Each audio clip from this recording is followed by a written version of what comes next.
The Eastern Romance languages are filled with two main branches, the first being the Balkan branch, and the second being the Italo-Dalmatian branch.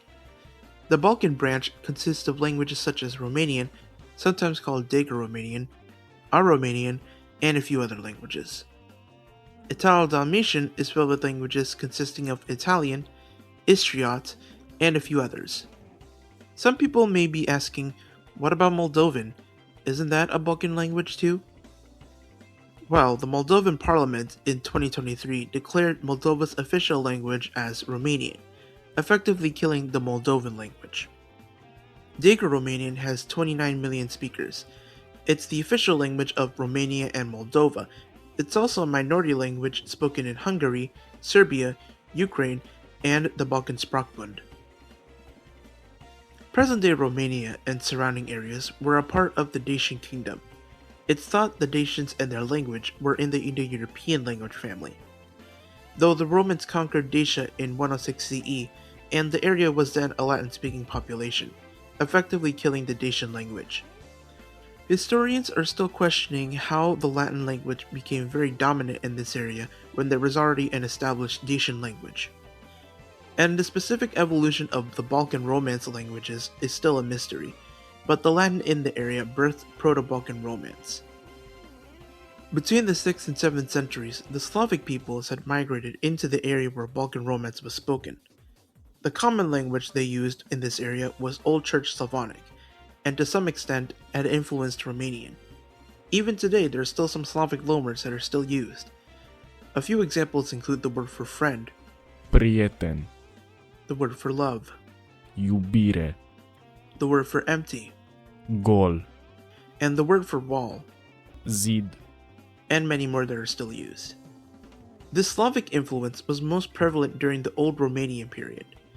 During this era, Romanian was written in the Cyrillic alphabet, just like Old Church Slavonic, and the oldest dated Romanian text is the Hurmuzaki Psalter, dated 1491 to 1504. This would later change as Romanian nationalism gained traction throughout the centuries of many ruling powers. One step was to standardize the Romanian language. And during the standardization process, many of the loanwords were replaced by native vocabulary. When looking to replace loanwords, people often turn to Latin, Italian, and French as sources for creating new vocabulary, French words being the most prevalent.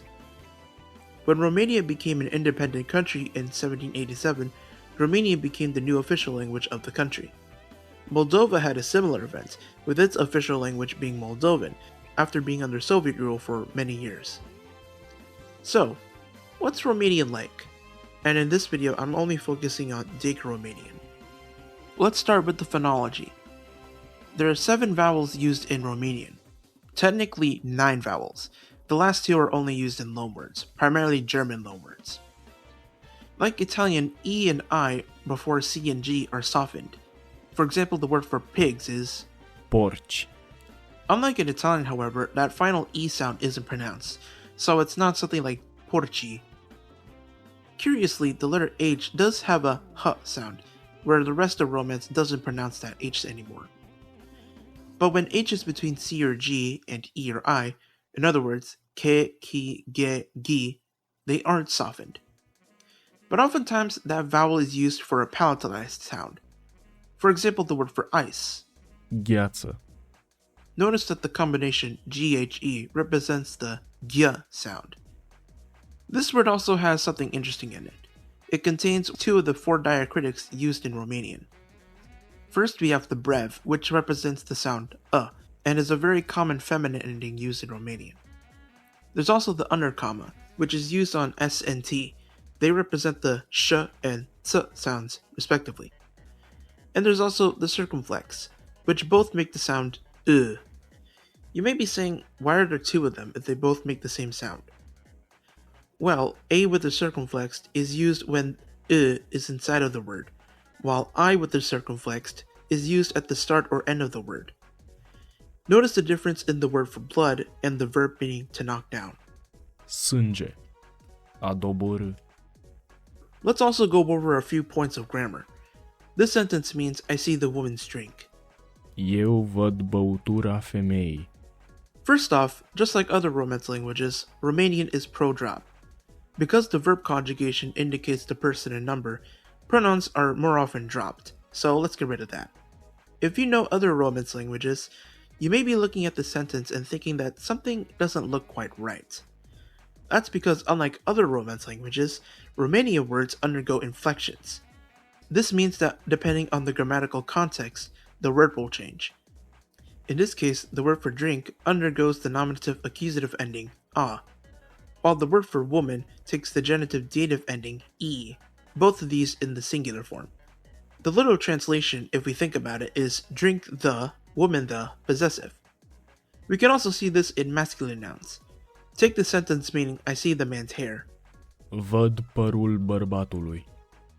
Again, we have the same situation. The word for hair takes the nominative accusative ending ul, while the word for man takes the genitive dative ending ului. So the literal translation is hair the, man the, possessive. Also, unlike other Romance languages, a neuter gender exists. They look masculine in the singular, then feminine in the plural. Let's look at a sentence meaning we don't have an apple. Nu avem un măr. Now let's compare that to the sentence we don't have 4 apples. Nu avem 4 mere. Notice that in the singular form, the word for apple looks masculine, but in the plural form, it looks feminine. This is the general pattern for how neuter nouns work in Romanian, so at least it's consistent. Also, the indefinite articles undergo the same inflection that the definite articles did. The difference is that indefinite articles come before the noun, whereas definite articles attach to the noun at the end. Văd. Is the first person singular form of the verb A vedea. meaning to see. There are 4 different infinitive classes in Romanian. Those are verbs that end in a, e, ya, and e or I. Verbs have the particle a meaning to in the infinitive form. A pattern you'll see in the present tense is that for a verbs, the third person singular and plural forms are the same, whereas for every other verb, the first person singular and third person plural forms are the exact same form. Here's another sentence meaning we can't hear your voice. Nu putem asculta vocea dumneavoastră. First, we have the verb A putea. meaning to be able to or can, here conjugated in the first person plural present tense, which comes after the negation marker nu, which is like non or no in other Romance languages. Here we have a possessive construction in Romanian. When making a possessive form, a possessive marker inflects for gender and case, which comes in between the noun and the possessive adjective. In this case, a is the nominative accusative feminine form. Though this pronoun here looks a little different, don't you think? This is actually a formal pronoun. Dumneavoastră. Has replaced every other formal pronoun in use. A short form Mata. is used in rural communities for neighbors and older or elderly family members. And one last sentence, which means I took the keys on the table. Am luat cheile de pe masă. Here we have the verb meaning to take, A lua. which has cognates in several other Romance languages. A few examples include the Sicilian word levare, Portuguese levar, and Sardinian leai, leare, lebare, and of course many others. Here it's in a past participle form. The past participle endings are quite simple. A verbs end in at, e and ya verbs end in ut, e verbs end in it, and I verbs end in ut. It comes after the verb meaning to have in Romanian, A avea. which is conjugated here for the first person singular, so Am luat. means I took. This past tense construction with the verb to have is very common in Romance languages. Next is the word for keys, here in the nominative accusative plural form. Cheile. You may also notice that Pe masă. meaning on the table looks a little different. Well, when nouns are preceded by prepositions, there's no definite article. The article is present when there's an adjective. So take the phrase meaning on the service table. Pe masa de serviciu. Notice that the word for table doesn't have the brev, which indicates the indefinite form.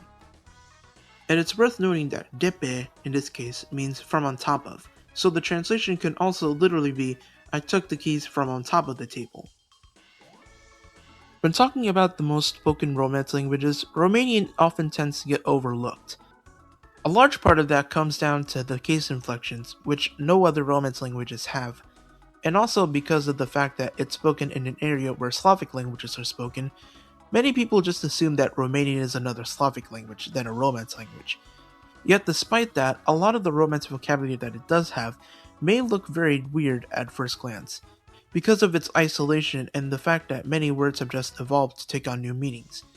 Even for people that speak other Romance languages, I often see that many of them can't determine a lot of Romanian vocabulary without looking very hard at first, even though a few forms may be similar. But if you want to learn Romanian, check out Romanian Pod 101. I'll leave a link to that down below if you want to check it out. So audience, let me ask you a question. For people that speak other Romance languages, do you recognize vocabulary when reading or hearing Romanian? Does this also occur for speakers of other Eastern Romance languages? Let me know down in the comments down below. Thank you everyone for watching, and I'll see you in our next episode of Langfiles. What'll it be? I'm not sure. If you want to suggest a topic, just leave that down in the comments down below too. I may choose one in the future. But thank you all for watching. I'll see you all in the next one. Until then, peace.